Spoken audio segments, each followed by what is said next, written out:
In a small village nestled at the foothills of the Himalayas, there lived a young monk named Kavi. Kavi was dedicated to his spiritual practice, spending hours each day in meditation and contemplation. However, he found himself constantly battling with impure and distracting thoughts that seemed to arise uninvited during his moments of reflection. One day, feeling frustrated and discouraged by the persistent intrusion of these thoughts, Kavi decided to seek the guidance of the wise old monk, Bhante Raj. Bhante Raj was renowned for his deep wisdom and profound understanding of the human mind. With a heavy heart, Kavi approached the old monk and bowed respectfully. "Bhante Raj," Kavi began, "I am struggling with impure thoughts during my meditation. No matter how hard I try, they continue to disturb my peace of mind. Please, guide me on how to overcome this challenge." Bhante Raj smiled kindly and motioned for Kavi to sit beside him. "Dear Kavi, the mind is like a wild and untamed elephant. It can be stubborn and unruly, but with patience and skillful means, it can be trained. Let me share a story with you, a story that might illuminate the path you seek." Kavi listened intently as Bhante Raj began to weave a tale of a young monk named Ananda who faced a similar struggle. Ananda, like Kavi, was troubled by impure thoughts during meditation. In his quest for a solution, Ananda sought the advice of the Buddha himself. The Buddha, with his infinite compassion, shared a simple yet profound teaching. "Ananda," he said, "imagine your mind as a clear and still pond. When impure thoughts arise, it is as though someone has thrown a handful of dirt into the water. The more you resist and struggle, the muddier the water becomes.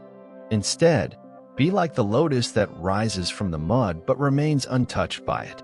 Intrigued by the analogy, Kavi asked Bhante Raj to elaborate on the Buddha's teaching.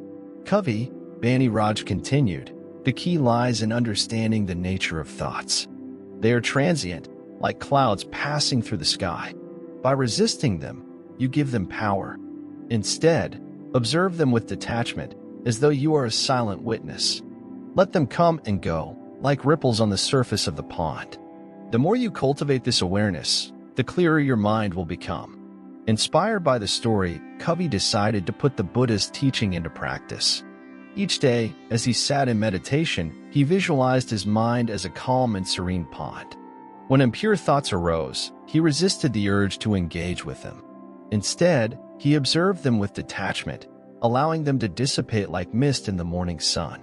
Days turned into weeks, and Kavi noticed a subtle shift within himself.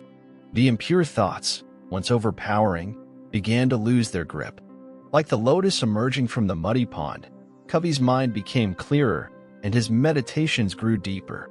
One day, as Kavi walked through the village, he encountered a group of children playing by the riverbank. They laughed and splashed in the water, carefree and joyful. Kavi joined them, and as he watched the ripples created by their play, he realized the profound truth embedded in the Buddha's teaching. The mind, like the pond, was vast and boundless. Impure thoughts were like passing ripples, fleeting and inconsequential. By cultivating awareness and detachment, one could experience the stillness beneath the surface, untouched by the transient disturbances. Excitedly, Kavi returned to Bhante Raj to share his newfound realization. The old monk smiled, acknowledging Kavi's growth. "You have learned a valuable lesson, my dear Kavi. The mind is a powerful force, but with mindfulness and understanding, you can master its unruliness. Remember, like the lotus in the muddy pond, you can rise above the distractions and find peace within."